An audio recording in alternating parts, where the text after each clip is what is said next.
first one, and you get 4 gays on a bar stool. I'll show you. That's the first one. I just come back from a chocolate party. That's what I said, a chocolate party. What's that? Well, there's a big accident at the chocolate party. I got absolutely covered. That was a fun do.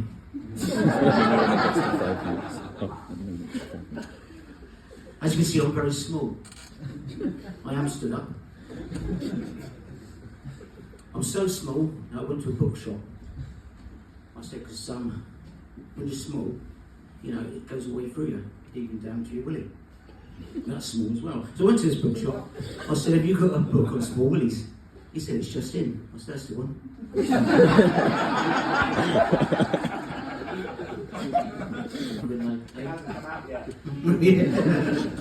So I've got bigger, I've got a bad memory. I mean, you get at my age, you know, the memory creeps away.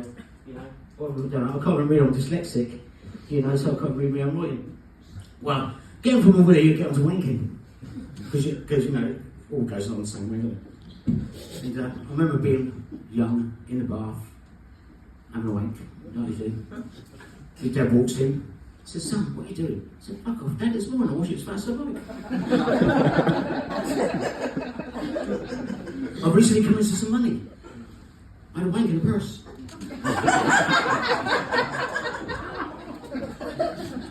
I've got a job, a new job, as a roofer. I was on the roof one day, the foreman come up, and I had a cock in my hand, I was going, Chinese, like that.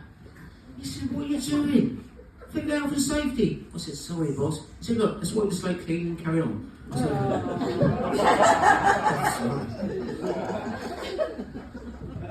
any religious people in? No.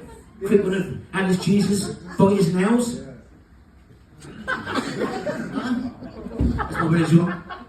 Going back a few years, I met an all-time great at my kid's school.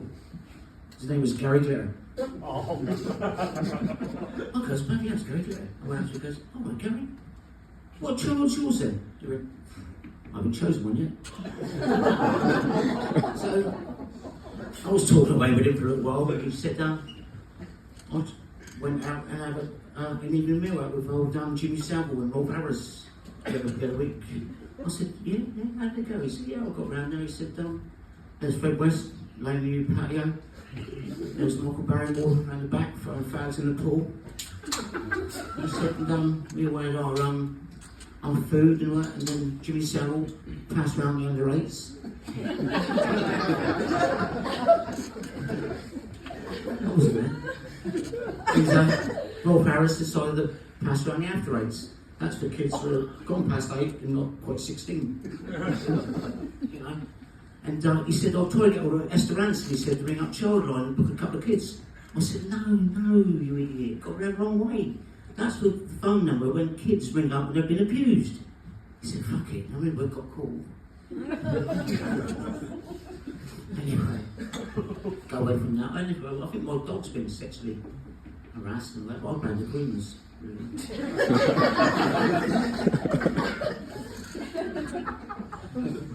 What else have we got? I'm now jokes here. Oh, I can't read right down there, see? I know I'm sure, I can't read that though. Right. I've gone through the Jesus jokes, you know, all that sort of thing. But we haven't got any religious people in? Anybody? Yeah. Yeah? Alright then, I'll get rid of that one before I make a cross.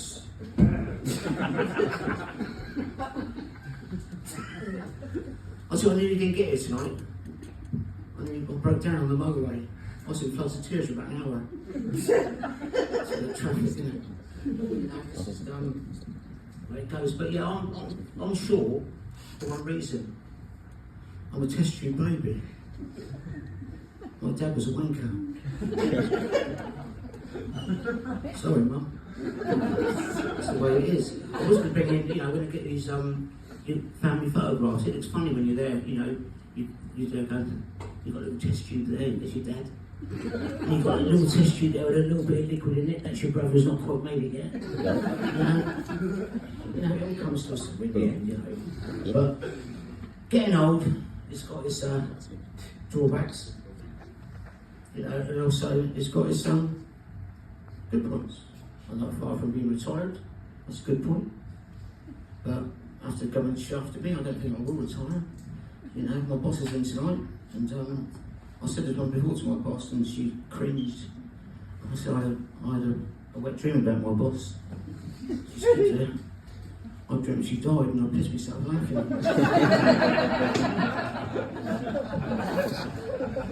But there must be another person here tonight called Phil. I think Paul's taking his place. So put your hand up, Paul.